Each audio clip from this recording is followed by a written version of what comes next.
Welcome to Talk Law Radio with attorney Todd Marquardt of the Marquardt Law Firm at marquardtlawfirm.com.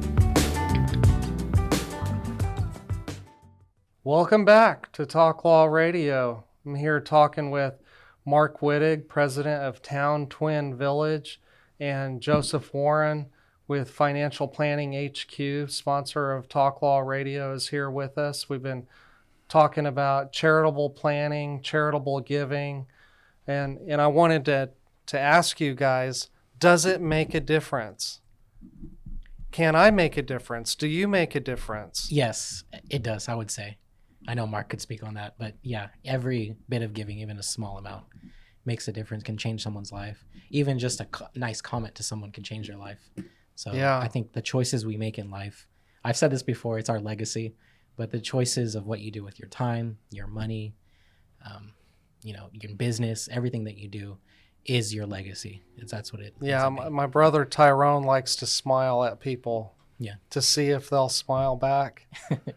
And I think, it's sort of contagious that you have to smile if somebody smiles at you. Of course, unless you're sad or in a bad mood. Yeah. But this is the fourth segment. It's the legacy segment. And now it's time for the Talk Law Radio Legacy Spotlight. What's your legacy? Sponsored by Marquardt Law Firm. Playing a little bumper music there. Okay, so you guys know that Marquardt Law Firm focuses on business and estate law, and Marquardt Law Firm is also a sponsor of the show. So we do wills and trusts and tax-protected inheritance planning. It's all about legacy. So I like to ask our guest, what does legacy mean to you, Mr. Wittig? Many years ago, my youngest was still maybe upper teen, and the range of my 5 children is 10 years. I pulled them together, and I put one of the buildings that we owned, and I created an entity called a jabalina, which is Spanish for quiver full. And the scripture says, "Blessed is he whose quiver is full." And I had 5 children. That's how many arrows goes in a quiver. Okay. And I said, y'all, and so I gave him an asset that was producing. I said, there's only one rule, one catch. It says you can never let anything come between you. You can't let this ever be divisive. That's the only thing I ask. Mm-hmm. And do they get to manage it? Yes. And they at some point sold it and got another one, and then my middle child Jacob, bought some property, and he included his siblings in on it. So this part of it was also keeping the siblings they were tight and a rich family, and I didn't want them just blowing to the wind. So they had this, and they chose what to do. And so they kind of got into business earlier, at least in an aspect of business. Mm-hmm. And so that was that's what I came up with. And it was an original idea, and so far so good. I love that, because siblings don't get to choose their siblings. They're just born into it. And at least with me and my siblings, we're all different. We may not have hung out at the same places or followed the same hobbies. You have siblings, Joseph. What would you say? I would say, I'm starting to get close with my sister. She's been sending me those New York Times puzzles. But I know for a lot of life, we were very different.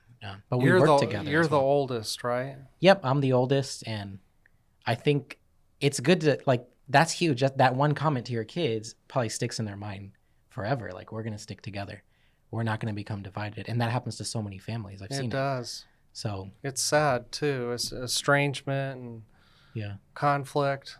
I see it a lot, and then probate and guardianship. A lot around estate planning I've seen where people, sometimes get untrusting about why does that person have power of attorney and things like that. So, I think the family is a great place to start when it comes to building legacy.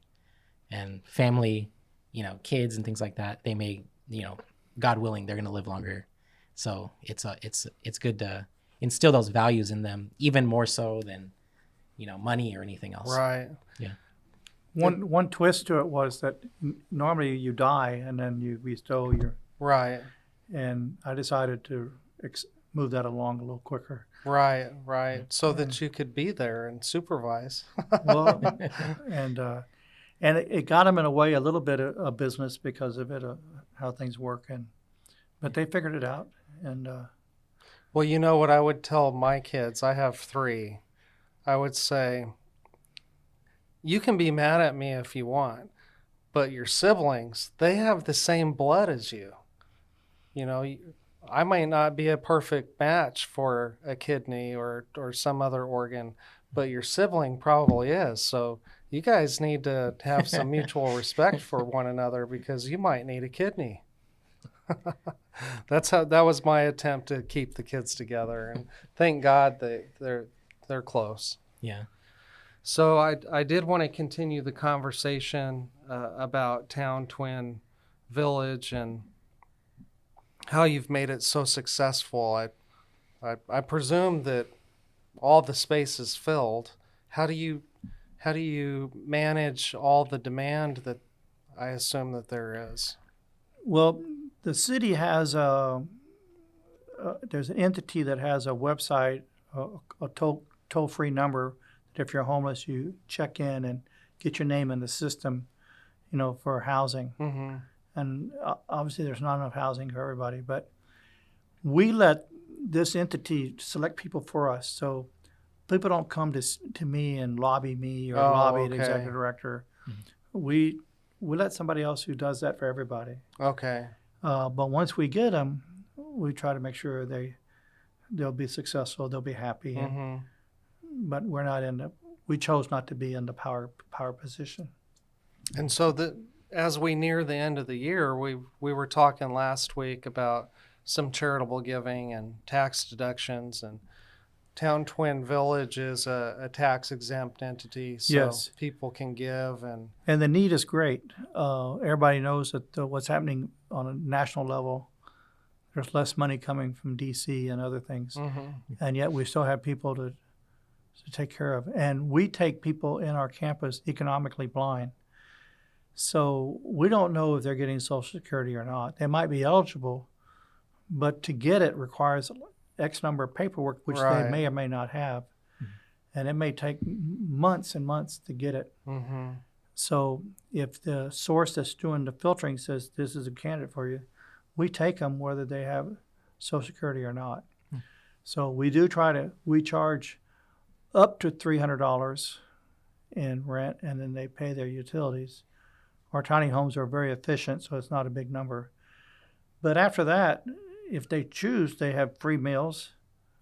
We're on a bus line, and they have a safe place to live, and we have activities. And so they have a way to have a life. We have a few people who are able to work part-time, and that's great. But we also have people that are 89 years old and sit on their porch and Mm-hmm. enjoy the neighbors and Nice. not doing too much labor. Do you have a goal in mind right now of we'd like to reach this level of giving so that we can buy the land or so that we can finish the apartments or something? Well, we're able to get the funds for the apartments, and they're being built. And so this time next year, we'll have another 80 people on campus. But we have care. We call them care managers, caseworkers, Mm-hmm. and we have staff, and so we have overhead, and so we rely on donors. If there's a program, a federal program, or any type of program we can tap into, we do. If we know about it, and we'll Mm-hmm. tap into it. But we do rely on help. We can't, and if we don't keep an eye on that, then we could run out of gas. Right. So it's great to get the word out. We thank you for that. And How can people give? well, they can they can give directly to Towne Twin Village. Go to the They can website. go to the website. They may want to get a tour and see firsthand. Okay. And there's a good chance I'll be doing the tour. And we'd like to see more of campuses like this and give people dignity. And it also makes those who have fear, they won't have reason to if they're off the street living in a Right. safe place. So it's a win-win. So how much does a campus cost? Well, our campus, I mean, to build and get started. you build as the funds come in. But we're probably at 37 million our campus with when the apartments are done and everything. You buy the land, you bring in power, you build the properties. Then we have a medical building, administration building, and the Dorothy Day building. Mm-hmm. And then we have buildings for activities, because it's a life, and it's not a prison. Right. Okay, And so if there's inflation is, we're all living where things are more expensive than they if were. there's 37 people out there with $1 million that they Yeah. want to give, you can accept that. And Absolutely. then you can get started on another site. And another site might not be, 17 acres, might be 5 acres. Mhm. But so we would scale down. But if people have money, this is a way to use it. It not only make you feel good, help the individual, but it helps the community. So you're saying people can make a difference. Absolutely, can make a world of difference. You know what reminds me of this whole thing is my dad told me this story about a child on the beach that was just walking down the beach throwing starfish back into the ocean. And so the parent asks, "Why are you doing that?" "Well, I'm saving lives. They need to be in the water." And the dad said, "Well, there's so many. How can you save all of them?" And he threw another one and said, "For that one, it makes all the difference." All right.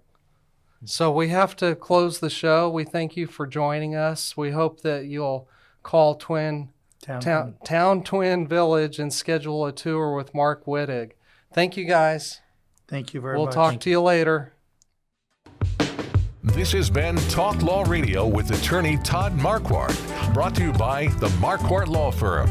You can learn more at marquardtlawfirm.com. And be sure to listen to the full Talk Law Radio show Saturday mornings at 11 on 9:30 a.m. The Answer. Most families don't realize they have hidden legal blind spots until it's too late. Wills, trusts, Medicaid planning, even protecting a business. These are the kinds of issues attorney Todd Marquardt helps uncover before they become problems. Todd is the host of Talk Law Radio, where each week he guides listeners through the legal challenges families, veterans, and business owners face, while showing them the practical steps to protect what matters most. Catch Talk Law Radio, Saturdays at 11 a.m. on 9:30 a.m. The Answer, 6:30 a.m. The Word, and now in Houston on AM 1070 and 103.3 FM The Answer, or anytime on YouTube. Planning isn't just about documents. It's about peace of mind, security for loved ones, and building a legacy that lasts. Don't wait for a crisis. Do it before you die.